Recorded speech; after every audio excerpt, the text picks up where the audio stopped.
I'll just say that, Pittsburgh is really getting on the radar. We're sort of known for at CMU, especially for software, artificial intelligence, and robotics. And there's been a bunch of articles, and even this week, about the robotics scene in Pittsburgh. But we're much broader than that.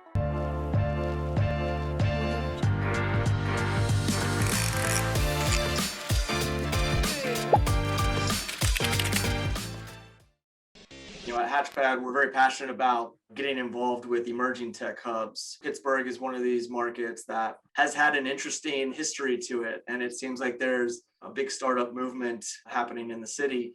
Can you talk to viewers that are interested in maybe tapping into that Pittsburgh startup ecosystem? How might an outside technologist get involved, or what resources might you recommend to kind of navigate that ecosystem?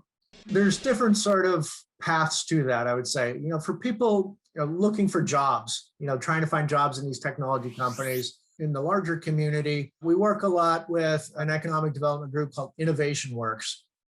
And they have 3 accelerators and a seed funding program and a venture fund. So there are accelerator programs. One is for software called Alpha Lab. One is for hardware, Alpha Lab Gear. Another is for healthcare tech called Alpha Lab Health. But for all 3 of those accelerators, plus their seed funding program, they have an HR counseling program and matchmaker kind of program. So often, as we work on getting companies spun out of CMU, the first place they go for money is Innovation Works. So they're slightly downstream from us. And that's a good place to find companies that have at least initial funding. It might be 100,000, a couple 100,000, but that's the first place that they often go to get money. And they do run this sort of matchmaker kind of program.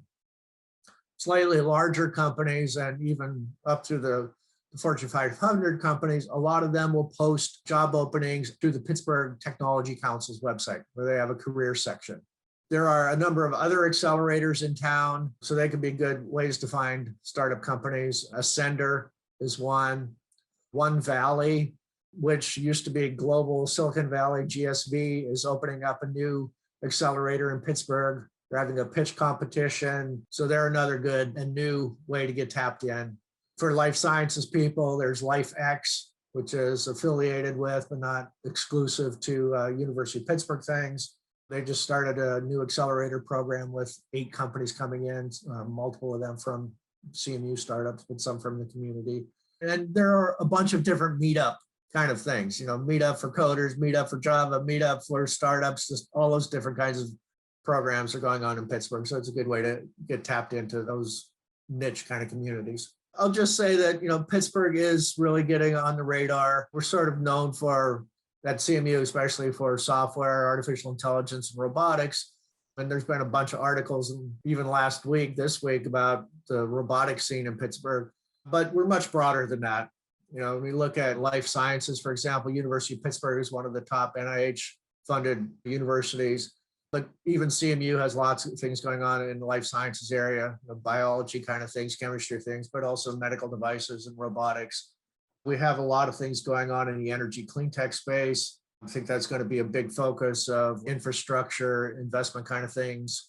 In Pittsburgh, there's a new initiative called the Marshall Plan for Middle America that's being led by the mayor of Pittsburgh and then mayors of cities from Pittsburgh through West Virginia, Ohio, and down into Kentucky, saying, we need to transition this entire region from fossil fuels to clean tech, and we need to think about that strategically, or people are going to lose their jobs. We need to figure out how we're going to transition them, and not only focus on innovation, but manufacturing and then deployment. Like, how can these cities combine their purchasing power together and say, we represent this huge mass of purchasing. We'd like to purchase from you. Why can't you set up manufacturing in our region?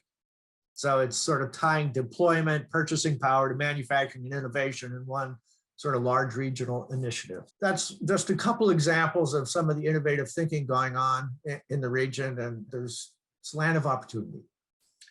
That's great, Reed. We appreciate you spending some time with us on the Hatchpad. Thank you so much for your contributions, and we'll be sure to spread the word to other technologists that are looking to get involved.